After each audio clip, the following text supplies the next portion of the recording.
오늘은 서울 강남구 도곡동으로 정견의 저자 김현수 선생님을 뵈러 왔습니다. 네, 정견의 저자이신 이 김 선생님은 이제 마음 공부를 안내하는 피올라 마음학교 교장 선생님이십니다. 그런데 이제 그 선생님은 그 변리사이신데요, 변리사.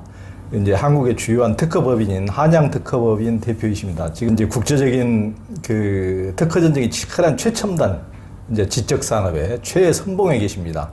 그 삼성전자 핸드폰 디자인 부분하고 현대자동차 특허 기술 및 자동차 디자인 부분을 국내에서 가장 많이 한 특허법인이고, 이제 애플이 삼성전자를 디자인 침해로 제소했을 때 삼성전자 디자인 팀과 밤을 새워 애플 측의 디자인 권리가 무효화되거나 축소될 만한 자료를 전 세계적으로 조사해서 마침내 미국 법원 재판 과정에서 큰 도움이 되는 자료를 찾아내기도 한 특허법인입니다. 이런 대단한 특허법인을 이끄시는 리더께서 명상을 하시는 게 아주 멋진데요. 서울대 미대를 이제 다니다가 한때 출가까지 하셨지만은 환속해서 직원이 100명이 넘고 수십 명의 변리사와 변호사와 함께 글로벌 기업들의 지적재산권 업무를 대리하는 한양특허법인의 대표이신 김현수 선생님과 대화를 나눠보도록 하겠습니다.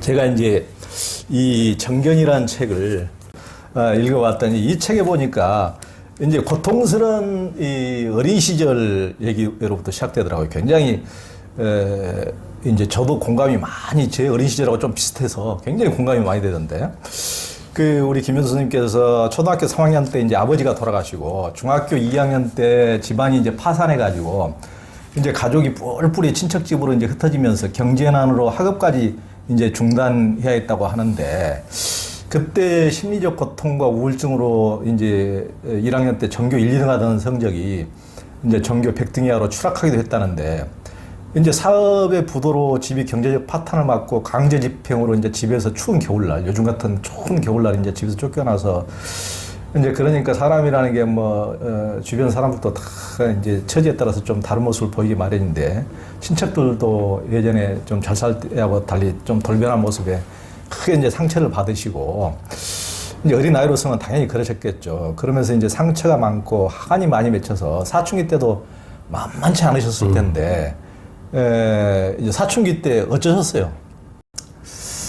정말 힘들었죠. 그때는 사실 한강다리까지 갔었어요. 아이, 그 어린 나이에요? 네, 죽고 싶었어요. 왜냐하면 너무 자존심 상하는 일도 많았고, 또 뭐 학교 갈 차비도 없었고 도시락도 못 사갔고, 왜냐하면 저희 어머니가 너무 세상 물정을 모르셨어요. 근데 아버님만 믿고 계시다가 갑자기 이제 그렇게 되니까, 그 다음은 이제 이렇게 친척분이 몇 분 도와준다고 했는데 사실은 도움이 아니라 오히려 이렇게 오히려 이용하는 경우가 많죠. 또 이제 지금은 다 이해되고 용서되는데, 그분들도 다 뭐 옛날에 하도 어려운 시절이니까 일부러 그런 건 아니었는데, 여하튼 그때는 세상이 너무 원망스럽고, 그리고 그냥 죽고만 싶었어요. 그런데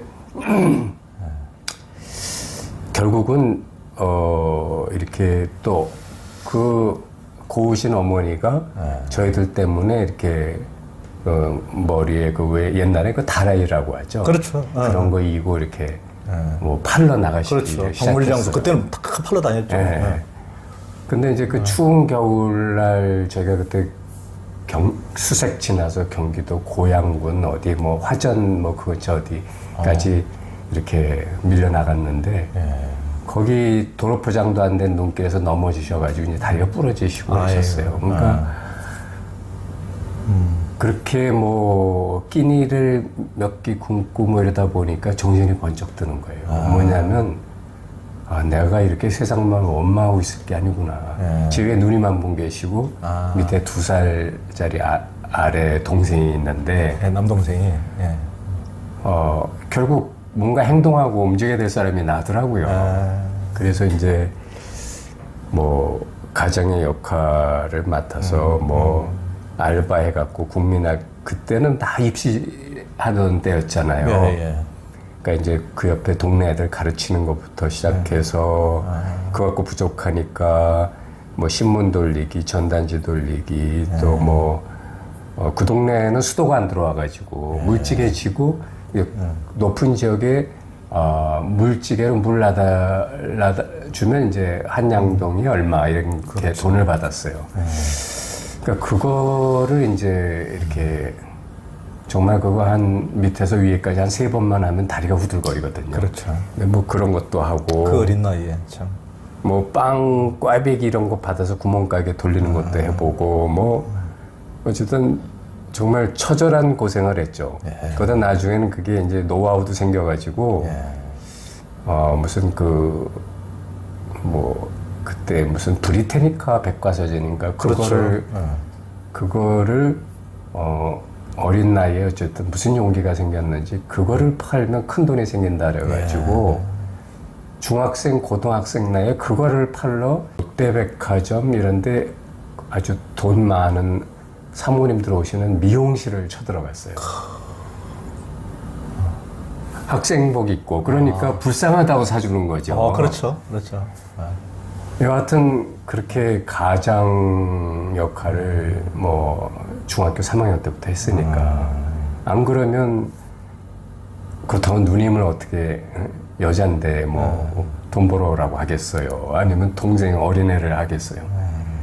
참 그런 그 고생이 되다 보니까 자연히 성격이 내성적이 되고 뭐 나설 수가 없게 되고 뭐 겨울에도 여름바지 입고 다니고 뭐 이러다 보면 사람이 이렇게 오그라들잖아요. 그래서 그냥 지금도 친구 애들이 보면 그때 앵간히 좀 행색이 초라하고 구석에 조용히 앉아있던 말없는 아이였다고 그래요.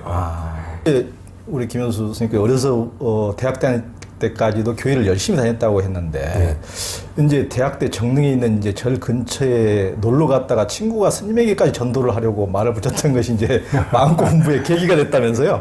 이제 그 친구도 이제 저랑 열심히 교회 다니던 친구인데 지금은 이제 소식이 거의 끊어졌지만 어쨌든 그 당시에는 이제 왜 뭐 무식하면 용감하다고 뭐 자기가 아는 거 조그만 지식 갖고 이제 이렇게 전도하고 뭐 네, 그런 거를 좋아했고 또 이제 그때 또 이제 뭐 스님이 이제 계시니까 나이는 우리보다 한 4살, 5살 정도 위 되시는 분인데 이제 그 친구가 먼저 이렇게 좀 도발적인 이제 질문을 하고 뭐 해가지고 이제 얘기가 시작됐는데 이렇게 그 정릉이 거기 뭐 청수장인가 있어요. 그렇죠, 있죠. 거기서 이제 이렇게 위로 쭉 올라가다 보면은 이제 삼정사라는 삼정사 참선 열심히 하는 그 사찰이 있습니다. 제가자들이 만든 절인데. 네, 그 절에 그 당시에는 나중에 알게 된 거지만 이제 삼밀 스님이라고 그 성철 스님의 그 마지막 상자 정도 되는 스님이 계셨어요. 그분이 나도 지금은 좀 잘 뭐 이해는 되는데 그 당시엔 좀 이해가 안 되는데 왜냐면 이분이 성철 스님의 명성에 비해서 너무 공부를 안 하는 분이고 학생들이나 대학생들 특히 뭐 똑똑해 보이는 학생들은 그렇게 많이 뭐라고 할까 불교 쪽으로 이렇게 꼬셔서 출가도 시키고 뭐 그러신 분이었다고 그래요. 근데 저도 나중에 알게 됐지만 어쨌든 아마 이제 제가 지금 말씀드리려고 하는 이 스님 그분이 이제 해명 스님이라고 이게 이제 실명은 아닙니다. 그분도 지금 계시기 때문에 그렇죠. 이제 누가 될까봐 일단 이제 가명을 해명 스님이라고 해서 그분을 만났는데 이분도 이제 서울대 농대 다니시다가 졸업을 안 하고 중간에 3학년 때인가 이제 출가하신 분이에요. 그런데 어쨌든 그 대화를 했는데 보통 사람은 이제 이렇게 좀 자기가 믿고 있는 종교에 대해서 좀 도발적으로 얘기하고 좀 비판적으로 얘기하면 화를 내거나 아니면은 그냥 중간에 돌아서고 가버리잖아요. 근데 너무 친절하신 거예요. 너무 친절하고. 예수 믿고 구원 받으시라는데도. 그리고, 뭐라고 할까. 그때 막연히 느낀 느낌은 뭐냐면 참 아름다운 사람이다. 그래서 저는 남자한테서 아름답다는 걸 느껴본 게 그분이 처음인 것 같아요. 그러니까 뭐 그게 얼굴이 잘생겼다거나 이런 게 아니라 존재 자체가 아름다운 거예요. 이 행동이나 말이나. 그러니까 참 호감이 가는데, 이제 우리는 신앙심에 불타니까 그런 얘기들을 뭐 지금 뭐 그때 얘기를 다 기억은 못 하죠. 그냥 어쨌든 그때 받은 느낌은 저 사람은 우리보다 한참 위구나. 무슨 얘기를 하면 그 얘기가 우리의 어떤 고정관념이나 그 개념에 대한 착오에서 나왔는지 이런 걸 아주 알기 쉽게 풀어서 얘기해 주고, 그리고 이제 신앙을 부정하는 게 아니라 신앙을 할 때는 이렇게 해야 바른 신앙이 되고, 이제 이러니까 건드렸다가 오히려 그 배우는 상황이 되더라고요, 자꾸. 그러니까 이제 뭐 얘기하다 보니까 한 시간쯤 산 올라가다 이제 나중에 헤어졌는데, 그래서 헤어질 때 저는 참 그분에 대한 호감도가 있어서 이제 그분 물어보니까 이제 자기 본명 얘기해 주시고, 그 다음에 지금 저기 삼정사에 있는데 몇 달 계신대요. 서울에 볼 일이 있어서. 그래서 이제 저는 그 다음 주에 또 찾아갔어요, 혼자. 보고 싶어서. 그러니까 사람이 여자도 아니고 남자가 보고 싶어서, 거기다가 또 참 아름다운 사람이다. 너무 배울 게 많겠다. 그런 사람 만나기가 쉽지 않거든요.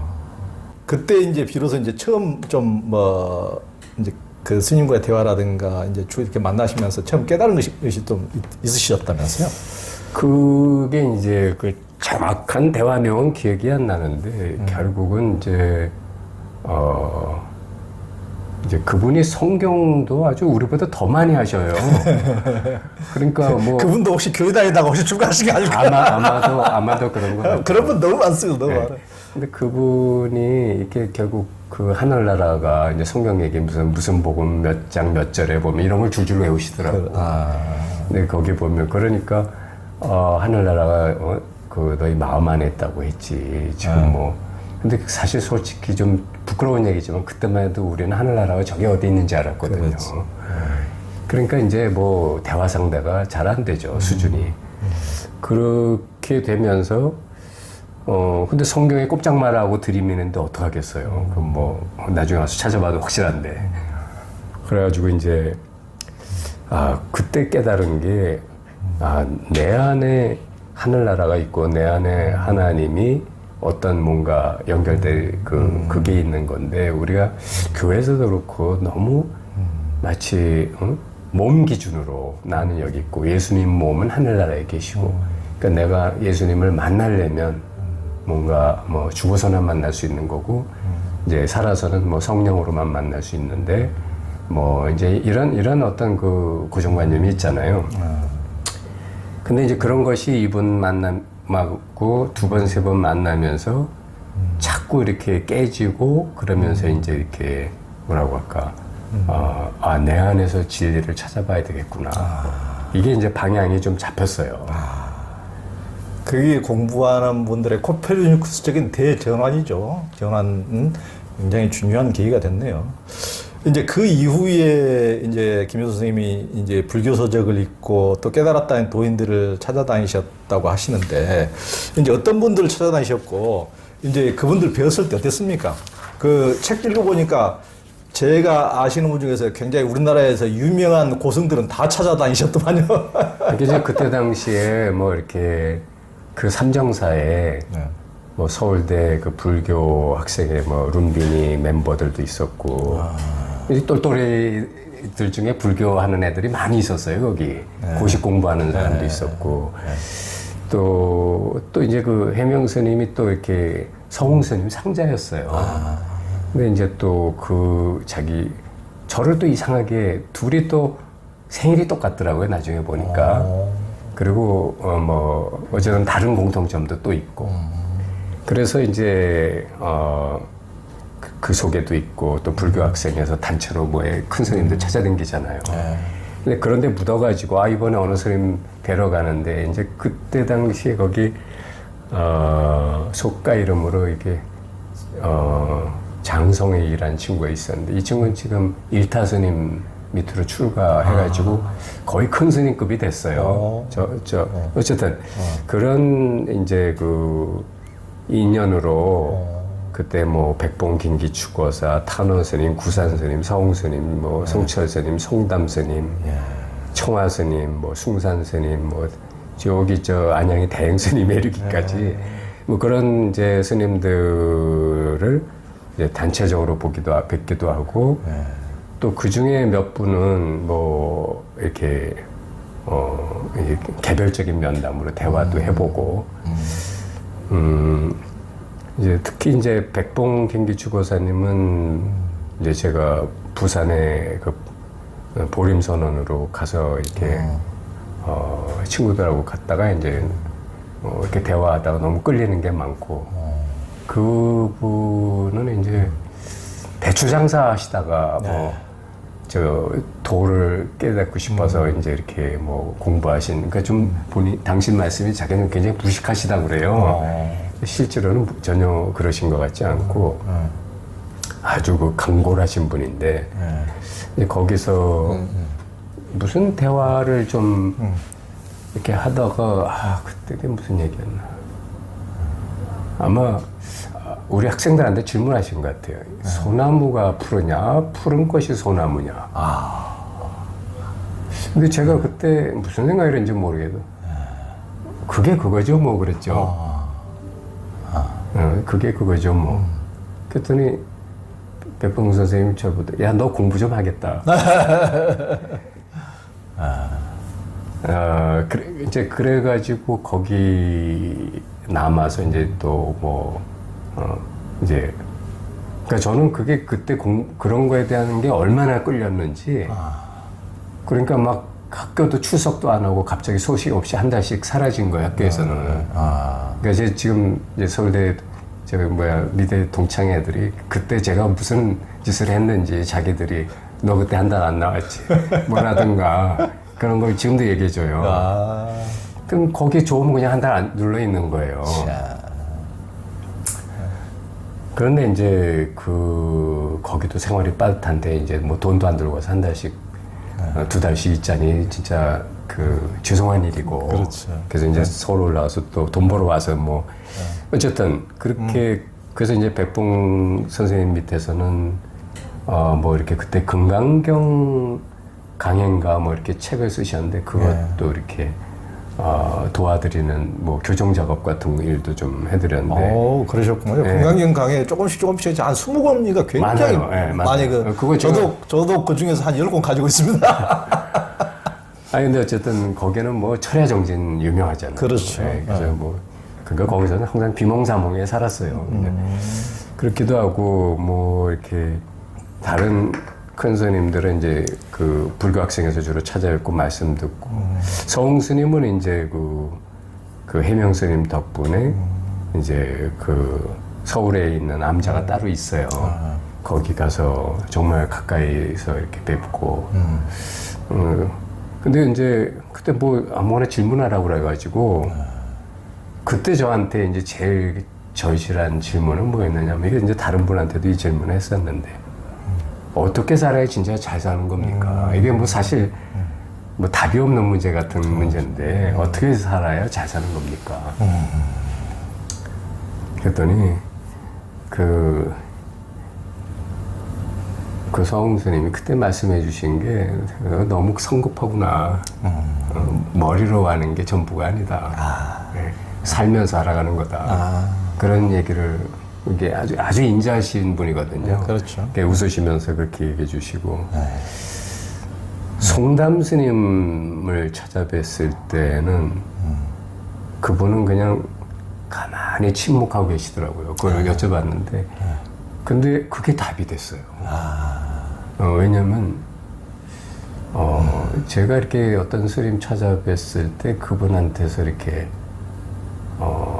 그 내면의 빛이라고 할까 그 광채를 느낀 분이 이제 서웅스님도 좀 있었지만 제일 강한 분이 청화스님이셨고 송담스님도 그에 못지 않았어요. 근데 방 안에 계시는데 그분만 빛나시더라고. 근데 그 마음의 빛, 내면의 빛 그걸 통해서 내 어떤 영적 성장이 가장 소중한 거구나라는 답이 절로 일어나더라고요. 그건 뭐 말로 답변이 필요 없더라고요.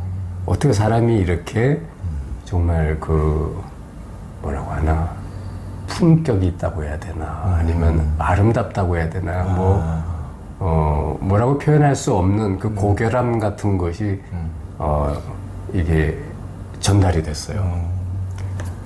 정환 스님도 제가 해남 대흥사에 있을 때 그 말사에 그분 상자가 있어서 그 말사에 있는 상자에 또 제자가 저하고 나이가 비슷해서 이제 향수 스님이라고 있었는데 둘이 친구가 돼서 제가 해남 대흥사에 이제 출가했을 때 동국선원에 좀 있었어요. 동국선원이 이제 그 추사 김정희 글씨로 유명하잖아요. 그렇죠. 현판이. 거기가 이제 그 서웅스님이 계시는 곳이라서 제가 거기서 이제 이렇게 식사 날라드리고 뭐 수발하고 백양사 아니고 대흥사요? 저는 대흥사에 주로 있었어요. 대흥사요? 예. 근데 이제 서웅스님이 외국어를 잘하셨어요. 특히 일어. 그렇죠. 일본에 유학하셨으니까 임제대. 그래가지고 일본 사람들이 찾아와서 이렇게 선문답을 많이 하고 그런 걸 내가 안내도 드리고 뭐 어쨌든 그랬는데 청환 스님을 그 뒷산에 그 아주 예쁜 남자가 있어요. 거기서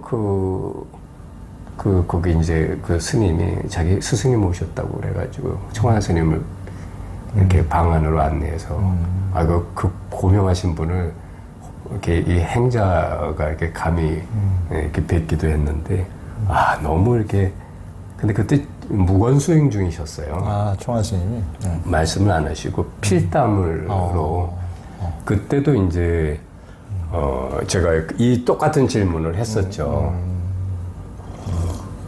어떻게 살아야 잘 삽니까? 예. 그랬더니 그분은 이렇게 제가 그 써주는 글자를 보니까 꿈에서 깨어나는 거라고 써주셨어요. 꿈에서 깨어나는 거예요.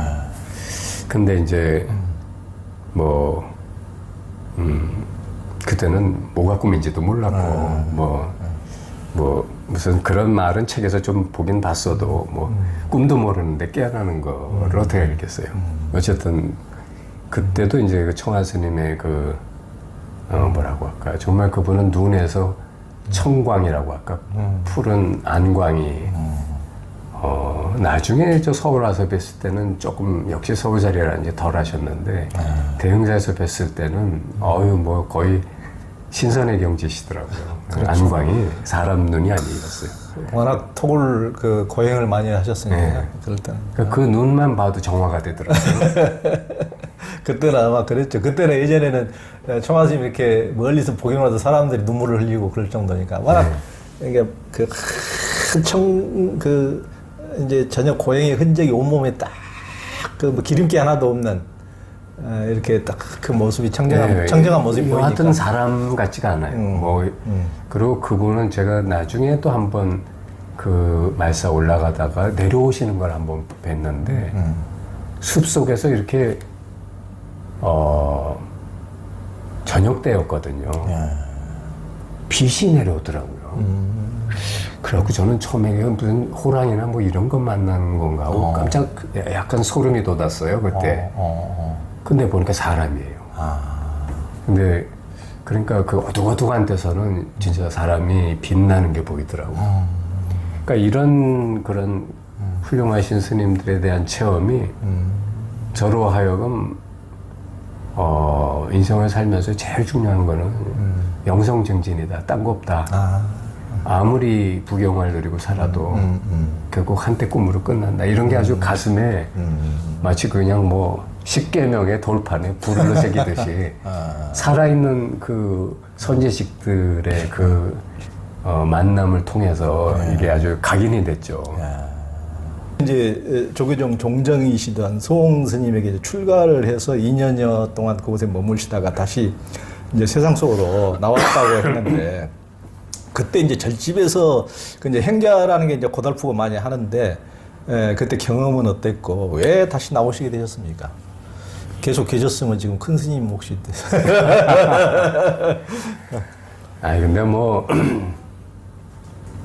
제가 이제 그 세상 어디나 그렇지만 절집도 들어가 보면 성직자들의 삶은 뭐 다를 줄 알았는데 다 비슷비슷하더라고요. 그리고 제가 또 행자지만 거기서는 최고 아니 뭐라고 할까 대장이잖아요. 서홍스님은 방장이시니까. 그렇죠. 그 행자니까 계급이 다른 거예요. 얘는 그러니까 한마디로 아직 저 제대로 시작을 안 한 행자더라도 그렇죠. 얘는 위관급이지 그렇죠. 일반 쫄병이 아닌 거예요. 그렇죠. 참모총장하고 이제 그 이등병. 예. 그러니까 이제 뭐 이렇게 좀 그 뭐 이렇게 신도들이 선물을 많이 가져오고 뭐 그런 거 제가 큰 스님한테 이걸 직접 챙겨요. 이제 이렇게 던져주시면 이제 제가 그거 어디 갖다 놓고 또 식사 같은 거 이제 저기 대흥사 거기서 이제 하면은 이제 제가 철가방 들고 이제 따로 동선에서 드셨기 때문에 들고 이제 식기 전에 뛰어서 날르고 또 뭐 사소한 양말 같은 거 빨아들이고 뭐 이제 이런 어쨌든 그런 거 했었는데 원래 그 절의 전통이라는 게 저는 들어가면은 그래도 뭐 이렇게 뭐 하루에 몇 시간은 무슨 공부 시키고 뭐는 어떻게 하라고 이런 거 가르쳐 줄 줄 알았어요. 근데 그냥 2년 내내 그냥 머슴살이만 하는 그렇죠. 거예요. 예. 아무것도 가르쳐 주지 않아요. 하도 한번 답답해갖고 이제 큰 스님 혼자 이렇게 참선하고 계시는 것 같은데 가서 한번 여쭤봤더니 그냥 그때도 지금 하는 게 공부하는 거다 하고 그냥 딴 얘기를 안 하시는 거예요. 그래서 뭐 또 그런 어르신이 또 그런가 보다 하고 있었는데 친구들은 세상에서 지금 막 졸업해가지고 뭐 취직하고 뭐 성장 발전해가 나가는데 혼자 깡촌에 와가지고 이제 좀 그러고 앉아있는 게 참 서글프기도 하고. 땅끝 해란해가지고. 땅끝 마을이 거의 옆이에요. 또 하나는 이제 그때 좀 자극된 일이, 그때 이제 광주에 뭐 고검장인지 무슨 그 검사장인지 어쨌든 좀 높은 검찰에 계시는 분이 이제 가족을 데리고 대흥사를 놀러 왔는데 이제 동국선언은 나보고 안내를 하라는 거예요. 근데 이제 이렇게 좀 안내를 하는데 참 좀 이렇게 뭐라고 할까 좀 아나무인이시더라고. 굉장히 좀 뭐 모멸감 비슷한 거예요. 거의 뭐 이렇게 그런 면에서도 조금 이렇게 많이 자존심이 상했다고 할까, 뭐 마음이 힘들었다고 할까. 사실 지금 생각해보면 아무것도 아닌데 별것도 아니었어요. 그런데 어쨌든 그때는 그게 좀 그런 면도 있었고 또 그때 해필이면 범란이 있었어요. 불교 범란이. 그렇죠. 1980년에 있었죠. 그러니까 또 그게 또 서흥스님도 그 한마당에 계신 분이었거든요. 거기까지도 그런 여파가 있어서 군인들이 다 저를 다 짓밟아 버렸죠. 전두환 때. 이게 도대체 이놈의 그래서 그냥 이게 아무리 뭐 진리도 좋고 뭐도 좋지만 세상에서 힘이 있어야 되는구나. 내가 힘이 없으니까 저렇게 무시당하고 이런 일도 겪고 뭐 이런 것들이 이렇게 자꾸 생각이 이제 지배하면서 이제 그냥 나오게 됐죠.